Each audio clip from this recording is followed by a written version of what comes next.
Satu kali, setahun sebelum Nabi SAW hijrah, sudah tersebar berita di Madinah bahwa akan ada seorang Nabi, Rasul yang akan datang ke sana, dan itu sesuai dengan nubuat yang disampaikan oleh para pemuka-pemuka sebelumnya.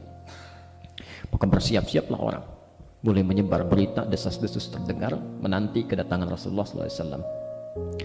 Maka Rasulullah SAW kedatangan utusan dari Madinah, meminta, sekarang orang Islam sudah banyak di sana dan mulai menyebar, mohon dikirimkan utusan.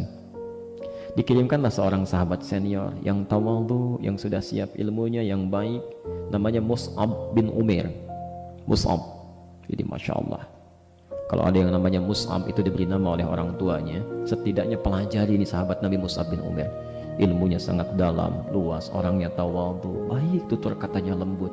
Di antum kalau diberi nama Mus'ab, maksudnya mudah-mudahan supaya anak ini soleh, tuturnya lembut, orangnya tawadhu, ilmunya luas. Jadi awas, hati-hati, namanya Mus'ab gak mau taklim, kata-katanya kasar, maksudnya Masya Allah, itu persoalan. Nah, dikirim oleh beliau, ini tanda bahwa seorang da'i, seorang muballigh, seorang ustaz, pertama ketika dia akan mulai berdakwah, dia mesti punya ilmu dulu. Jadi nggak bisa sembarangan asal keluar dari lisan aja begitu pak disampaikan jadi masalah gitu. Harus ada dulu ilmunya. Di ilmu lebih duluan daripada dakwah. Nggak bisa tiba-tiba jadi dai. Gak ada hubungannya pemimpin dengan Islam, misal ya, misal saja. Kan jadi ramai persoalannya. Tidak, harus ada ilmu dulu, masuk dulu. Kemudian ada akhlak, fikih dakwah.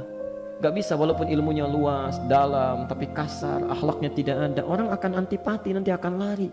Ya. Emang kamu itu luas ilmunya tapi kasar, lebih bagus yang gak punya ilmu tapi lembut. Nah sudah salah tuh bicaranya, kan sudah keliru. Yang lebih bagus itu yang luas ilmunya dan lembut, itu lebih bagus. Sekarang banyak perbandingan yang kita itu disesatkan cara berpikirnya. Kalau anda belajar logika, ilmu mantik, itu jauh sekali. Pilih mana yang paling bagus, orang Islam yang korupsi atau non muslim yang jujur? Pilih mana? Jangan dulu dijawab pertanyaan yang salah, nggak ada jawabannya. Itu pertanyaan keliru ya. Dalam rumus mantik itu logika, ilmu perbandingan, membandingkan sesuatu mesti sama ya. Nggak bisa membandingkan sesuatu satu dengan yang lainnya, premisnya lain, itu nggak bisa ya.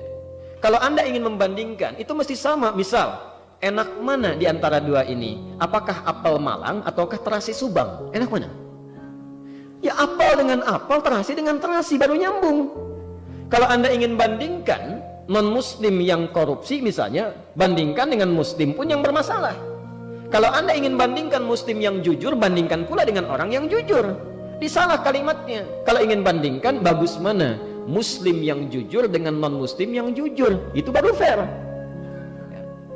Non muslim yang koruptor bandingkan juga dengan muslim yang bermasalah, baru fair di situ ya, itu baru benar. Sekarang kita dijejali dengan pemikiran banyak hal dan sebagainya, jadi salah cara berpikir kita itu. Masa sih dari 200 juta nggak ada yang jujur dalam Islam? Ya, seakan-akan jelek tuh kalimatnya ya. Tapi kalau kita pun harus memilih, misal anda pilih mana, muslim yang koruptor atau non muslim yang jujur, pilih mana? Jangan pilih kedua-duanya, cari muslim yang jujur ya, cari muslim yang terbaik. Masya Allah, dikirimlah Mus'ab bin Umair berdakwah, lembut kata-katanya, banyak orang masuk Islam, sehingga sampailah ke telinga seorang pemuka kaum masih muda tapi jadi tokoh. Masya Allah, ada orang jadi tokoh sampai menunggu sepuh dulu, ini muda jadi tokoh. Orangnya tampan, tinggi besar, tenaganya kuat. Masya Allah, namanya Sa'ad bin Mu'adz, salah satu tokoh di salah satu suku di Madinah, suku Asy'ar. Allah, kalau Mu'adz berkata A, sependuduk sekampung mengikuti A, tidak ada yang bantah, saking karismanya luar biasa. Mendengar ada desas-desus, diutuslah seorang sahabatnya, Zar'ah, Usaid bin Khaydir ya, Usaid bin Khaydir. Diutus Usaid untuk mencari ini, mana itu Mus'ab yang diutus. Ini membodohi anak-anak kita saja, membodohi orang-orang kampung kita yang polos, yang lugu. Bertemulah Mus'ab dengan Zar'ah ya, Zar'ah kemudian berdakwah bersama-sama, didatangi oleh utusan Sa'ad bin Mu'adz ya, namanya Usaid.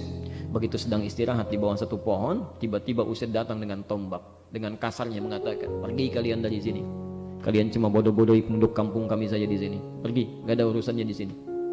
Mus'ab, perhatikan, karena sudah matang didikan Rasulullah, dengan kelembutan berkata dengan hatinya. Ini kalau anda keluar dari bahasa hati, orang menerima dengan lembut. Beliau cuma katakan ya, Kalimatnya singkat. Duduklah sebentar. Kalau pembicaraan saya benar, Anda bisa dengarkan. Tapi kalau nggak suka dengan pembicaraan saya yang pergi. Logis ya? Daripada marah, duduklah sebentar. Kalau saya pembicaraannya benar, silahkan kalau mau dengarkan. Kalau salah, saya yang pergi. Orang ini langsung berkata, itu fair katanya. Ini benar. Duduk. Orang kalau sudah berdiri emosi, minta duduk. Kalau sedang marah, jangan diminta lari, tahan. Ya, rumusnya kalau emosi sedang meluap-luap itu, rumusnya cari yang paling rendah. Kalau Anda berdiri, coba duduk. Jangan berlari. Kalau berlari semakin marah, semakin naik nanti emosi dipacu. Ya, duduk sudah belum bisa juga, wudhu. Jadi diminta duduk, turun emosinya baru masuk. Didakwahilah tentang Islam, tentang kelembutan. Allah dikira-kira oleh pertama kali Sa'ad bin Mu'adz ingin mengusir mereka, tiba-tiba malah masuk Islam. Ketika masuk Islam dia mengatakan, Anda harus datangi pemuka kaum kami lebih hebat dibandingkan saya, namanya Sa'ad bin Mu'adz. Kalau dia datang mengucapkan kalimat A, sekampung akan ikutan. Allah, berangkatlah 3 orang itu. Saya persingkat, saya ingin katakan jihad di sini. Begitu sampai di tempatnya, Sa'ad sudah berkata, wajah Usaid ini sudah beda antara pergi dengan datang. Pergi membawa kemarahan, ingin mengusir, begitu pulang kok jadi tiba-tiba teduh nih, pasti ada masalah nih. Kata Sa'ad curiga ya, karena dia punya kemampuan tuh ya, bagus, cara berpikirnya cerdas. Ini wajahnya udah lain nih katanya. Maka Mus'ab mulai berkata, sama persis kalimat yang disampaikan pada Usaid tadi, sama persis. Maka diamlah Sa'ad mendengarkan ajakan beliau, mendengarkan pembicaraan beliau, disampaikan dengan lembut, singkatnya masuk Islam. Masuk Islam. Setelah masuk Islam, langsung keluar kalimat yang sangat luar biasa. Perhatikan kalimatnya, perhatikan kalimatnya.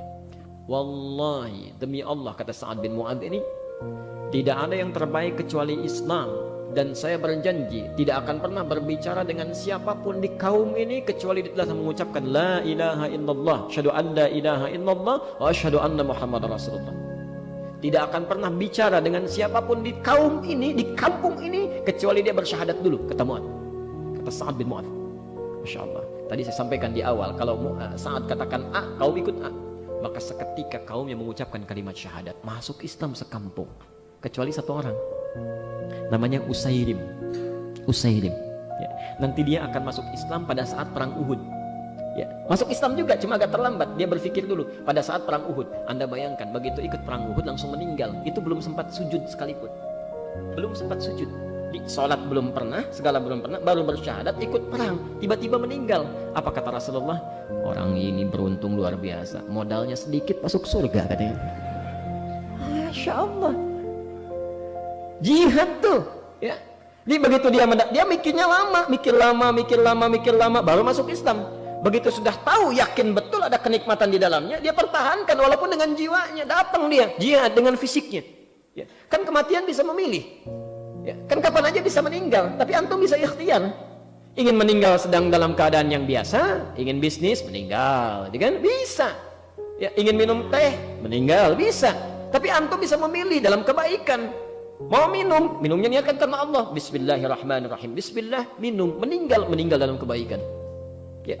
Bekerja, bismillah, ketika sedang ngetik dalam kebaikan, bismillah, meninggal dalam kebaikan. Allah bisa milih. Yang paling celaka meninggal dalam keadaan maksiat, sedang bakar-bakar, asap keluar, tiba-tiba meninggal. Hati-hati itu, dosanya banyak, hati-hati. Maka orang ini, kata Rasulullah, modalnya sedikit, keuntungannya banyak. Nah, coba kita pikir-pikir, barangkali ada yang termasuk di situ kita saat ini. Ya, lama mikirnya, mau taklim aja dipikirin dulu, lama gitu. Orang udah bab ke-10, ini bab 1 pun belum dibuka-buka. Ayo buka lembaran hidupnya, jangan banyak berpikir. Karena maut itu kalau sudah datang, nggak sempat kita mikirin lagi. Sudah cepat-cepat. Yang belum sempat ke masjid, jangan banyak pikir, coba. Jangan banyak direnungkan. Yang paling enak begitu ke masjid, wah tobat kepada Allah, hilang semua dosa-dosa, dihapuskan. Tiba-tiba meninggal, mungkin begitu tuh. Maka jangan banyak difikirkan. Mungkin kita masuk bagian yang pertama. Kalau antum sudah dapat kenikmatan, maka dunia itu akan kecil sifatnya. Sudah, jihad. Nah, saat ini yang luar biasa. Saat menyambut kedatangan Rasulullah, berjuang bersama Nabi, itu yang paling depan. Saya persingkat. Dalam perang Khandaq, situasi luar biasa, dikepung di sana sini sampai bikin parit. Rasulullah menegaskan lagi, bagaimana pendapat kalian katanya. Dijawab oleh Abu Bakar. Rasulullah menegaskan lagi, bagaimana pendapat kalian? Dijawab oleh Umar, kami akan ikut, kami akan ikut, kami akan setia. Qadarullah, tiba-tiba Rasulullah masih bertanya lagi, bagaimana pendapat kalian? Langsung Sa'ad bin Mu'adz yang mengatakan, ya Rasulullah, jika yang anda maksudkan adalah penegasan kami dari Ansar, anak muda ini yang bicara. Jika yang anda maksudkan penegasan kami dari Ansar, karena Abu Bakar muhajir, Umar muhajir, ya, maka kami katakan kami tidak akan pernah bersikap seperti umatnya Musa meninggalkan Musa. Al-Maidah yang ayat 24 itu, idzab anta wa rabbuka faqatila inna hahuna qa'idun. Diajak oleh Musa berjihad, kata umatnya, padahal itu belum kering, itu tapak kakinya dibebaskan dari Firaun, nikmat banyak. Diajak masuk ke kota yang sudah dijanjikan, mau masuk situ, ya, taklukkan dulu. Kata mereka, Musa, kamu aja deh yang Tuhanmu pergi, kami duduk-duduk aja sini nunggu. Ntar kalau udah beres perangnya kasih tahu, kami ikut ke situ. Itu kan luar biasa itu. Ya, saya nggak punya kosakata untuk melukiskan itu, saking buruknya itu perilakunya. Kata Sa'ad, kami tidak akan pernah melakukan itu, kami setia. Apa kata Rasulullah, kami ikut. Allah, tenang hati Rasulullah sampai menyampaikan sallallahu alaihi wasallam. Masya Allah, kalimat yang sangat mulia. Singkatnya, terkena panah di urat nadinya. Sa'ad mengalir deras darahnya. Saking sayangnya Rasulullah dengan orang ini, usianya baru 37 tahun saat itu, kurang sedikit. Di 6 tahun baru masuk Islamnya. Saking sayangnya Rasulullah cepat ambil Sa'ad, bawa ke masjid dan dirikan di sampingnya tenda untukku melihat keadaannya.